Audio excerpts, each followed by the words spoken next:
For thee, my lord, for thee, and we shall forever be.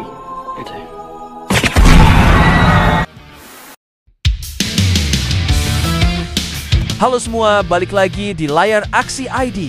Kali ini kita bahas kisah dua bersaudara yang kerjaannya bukan rebahan, tapi ngeberesin penjahat atas nama Tuhan. Mereka bukan polisi, tapi juga bukan penjahat. Cuma dua orang biasa yang merasa jadi tangan kanan surga di jalanan Boston. Lantas bagaimana aksi menarik mereka dalam menumpas dunia mafia tanpa berlama-lama? Inilah alur cerita film.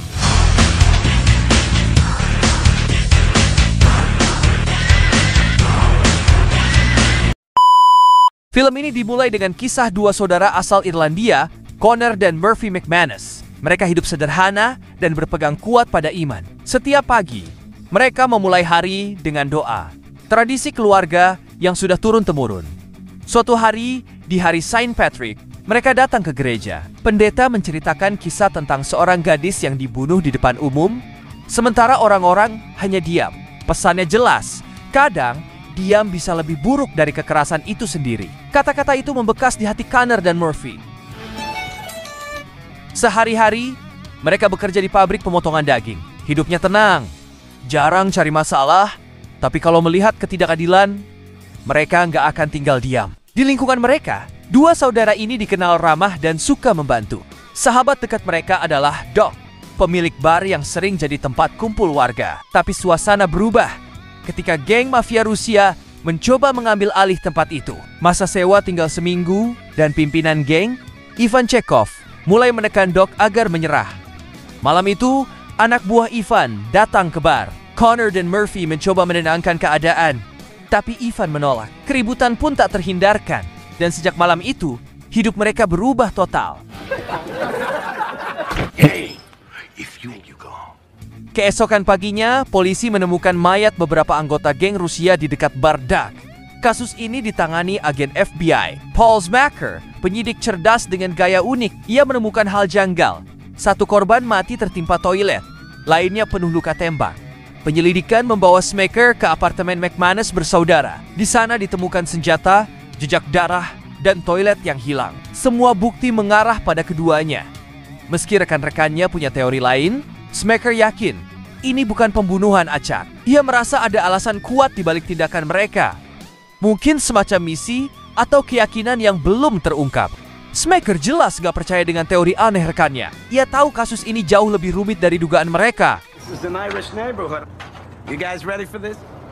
Then we're heading to the fifth. We'll start the ass kissing.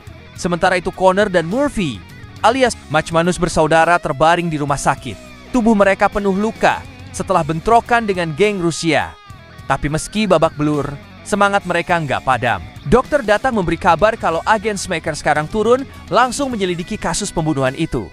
Keduanya yakin tindakan mereka cuma untuk membela diri. Mereka pun menitipkan senjata dan uang hasil kejadian itu pada Doc, orang yang paling mereka percaya.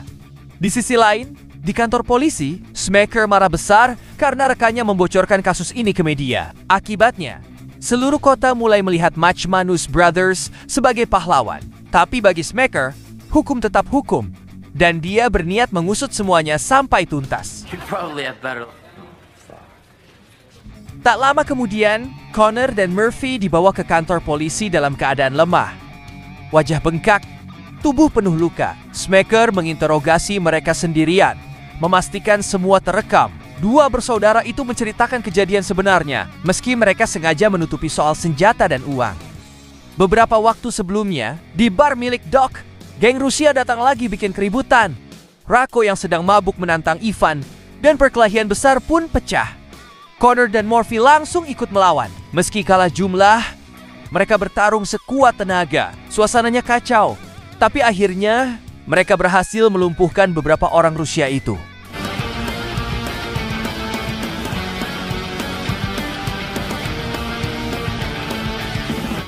Keesokan harinya, dua bersaudara ini dikejutkan oleh kedatangan geng Rusia di apartemen mereka. Ivan datang untuk balas dendam.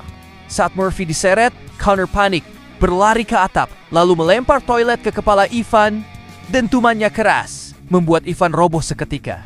Connor segera turun, menghajar sisa anak buah Ivan, dan menyelamatkan Murphy. Setelah itu, mereka mengambil uang serta senjata, lalu melarikan diri ke rumah sakit untuk merawat luka yang makin parah.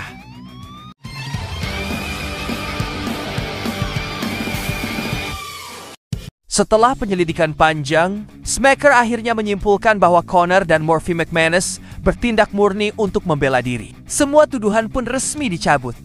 Namun masalah baru muncul. Di luar kantor polisi, puluhan wartawan sudah menunggu. Kamera dan mikrofon mengarah ke pintu sel. Connor dan Murphy yang tak terbiasa dengan sorotan media justru meminta agar mereka tetap dikurung sampai semua wartawan pergi. Polisi akhirnya memberi pernyataan resmi bahwa keduanya tidak bersalah dan akan dibebaskan. Kabar itu langsung menyebar ke seluruh kota. Banyak warga yang lega, bahkan menganggap mereka sebagai pahlawan. Tapi bagi dua bersaudara itu, rasa lega hanya berlangsung sebentar. Malam harinya, mereka mengalami semacam penglihatan, seolah ada panggilan dari atas yang memberi mereka tujuan baru. Mereka merasa terpilih untuk melanjutkan sesuatu yang lebih besar. Keesokan paginya, Connor menemukan pesan di ponsel milik Ivan. Pesan itu berisi rencana pertemuan besar para geng Rusia malam ini. Dengan kemampuan bahasa Rusia yang ia miliki, Connor memahami isi pesan itu dengan jelas. Ia dan Murphy tahu, ini kesempatan untuk bertindak. Sementara itu di tempat lain, Rocco, anggota kecil dari keluarga mafia Italia, sedang berada di bawah tekanan bos besar Papa Joe Jacovita. Dalam situasi tegang itu, Rocco nekat melontarkan lelucon untuk mencairkan suasana. Ajaibnya, Papa Joe malah tertawa dan menyebutnya orang lucu. Untuk sementara, nyawa Rocco terselamatkan.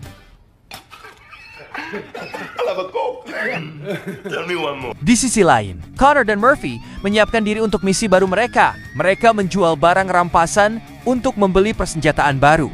Connor bahkan membawa tali karena menurutnya, dalam film mata-mata, tali selalu berguna. Murphy hanya menggeleng tapi ikut saja. Malam pun tiba. Mereka bergerak ke lokasi pertemuan geng Rusia, senjata di tangan dan tekad bulat di dada. Sementara itu, agen Smacker menerima panggilan darurat. Di lokasi baru, 9 penjahat ditemukan tewas. Setiap mayat memiliki koin keagamaan di matanya. Tanda khas bahwa perang suci dua bersaudara itu baru saja dimulai. Connor dan Murphy alias McManus bersaudara kini bersiap menjalankan misi berikutnya. Mereka merangkak pelan lewat lubang ventilasi menuju markas mafia. Senjata sudah siap, tapi bukannya fokus, mereka malah berdebat soal tali yang dibawa Connor. Gara-gara ribut, tali itu justru melilit mereka sendiri. Dalam usaha membebaskan diri, langit-langit jebol dan keduanya jatuh ke bawah. Untungnya, tali tadi menahan tubuh mereka. Begitu mendarat, tanpa pikir panjang, keduanya langsung beraksi. Tembakan dilepaskan bertubi-tubi, membuat semua anak buah mafia tumbang dalam sekejap. Bos mafia dipaksa berlutut, diminta membaca doa terakhir, lalu Connor menarik pelatuk. Misi mereka selesai. Similar height, dropped one cock out his elbow, killed 8 men with.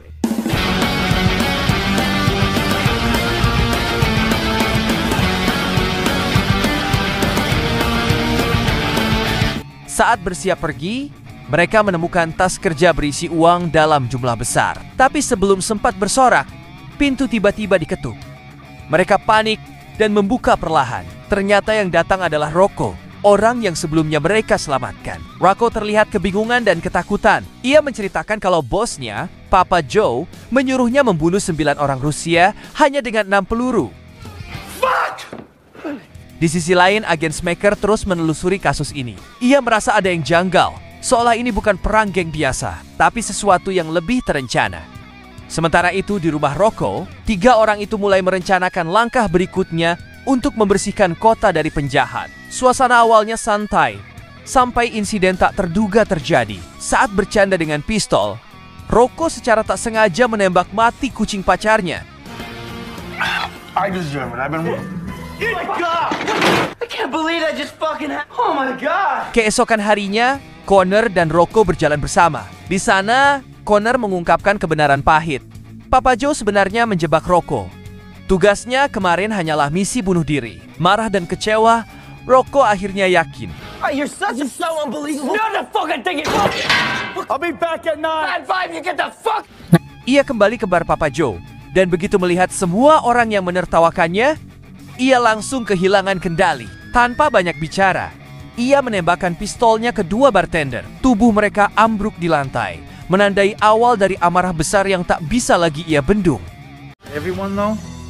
Next thing you tell me. At least we got our funny man back. That was real funny! Rako yang sudah dikuasai emosi akhirnya mengamuk habis-habisan. Tapi setelah tenang, ia malah punya ide baru.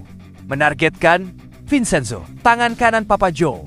Mereka bertiga membuntuti Vincenzo sampai ke klub striptease dan melihat sendiri bagaimana dia mencekik penari tanpa ampun. Tanpa pikir panjang, Mach Manus bersaudara dan Rocco langsung menyerang. Rentetan peluru dilepaskan dan Vincenzo tewas di tempat. Namun aksi itu membuat keadaan makin panas. Agen Smacker yang terus menyelidiki kasus ini jadi makin curiga. Ia awalnya yakin hanya ada 2 pelaku, tapi laporan saksi dari klub bilang ada 3 orang malam itu. Situasi tambah rumit karena ada korban lain yang sebenarnya tidak ada hubungannya. Smacker mulai sadar, ini bukan sekadar perang antar geng biasa. I'm fucking leaving now. Do me a favor, tell me what... Di sisi lain, Papa Joe sadar bahwa dirinya kini menjadi target. Ia pun mengambil langkah berbahaya dengan menyewa pembunuh bayaran paling ditakuti, Eldus.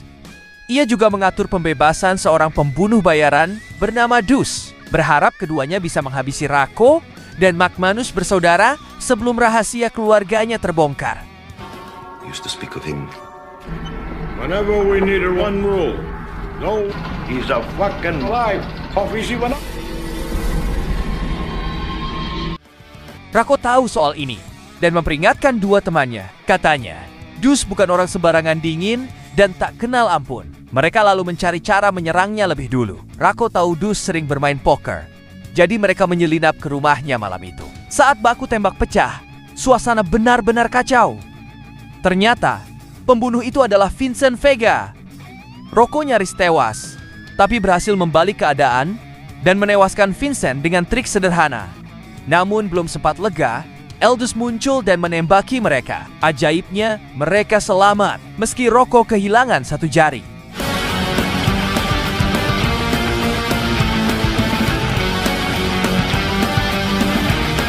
You fucking fine, it was nicely.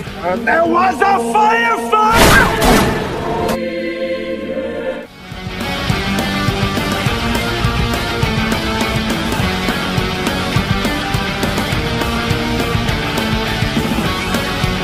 Smacker yang masih menyelidiki kasus itu menemukan jari Rocco tertinggal di lokasi. Dari situ, ia mulai melihat gambaran besar. Sementara Rocco menyarankan agar membunuh Smacker, tapi Mach Manus bersaudara menolak karena mereka tahu Smacker bukan musuh. Agen Smacker akhirnya mulai sadar Mach Manus bersaudara dan Rocco bukan pembunuh sembarangan. Mereka hanya menyingkirkan orang-orang jahat di kota. Hal itu membuat Smacker bingung. Sebagai agen hukum, ia harus menghentikan mereka, tapi di sisi lain, ia tahu apa yang mereka lakukan memang membawa kebaikan. Dengan pikiran kacau, Smacker pergi ke bar dekat gereja dan menenggelamkan diri dalam minuman. Keesokan paginya, Rocco melihatnya dan sempat curiga. Tapi Connor menahan Rocco dan meminta pendeta berbicara dengan Smacker. Dari situ, Connor sadar bahwa sang agen sebenarnya ada di pihak mereka. Smacker pun berjanji akan membantu.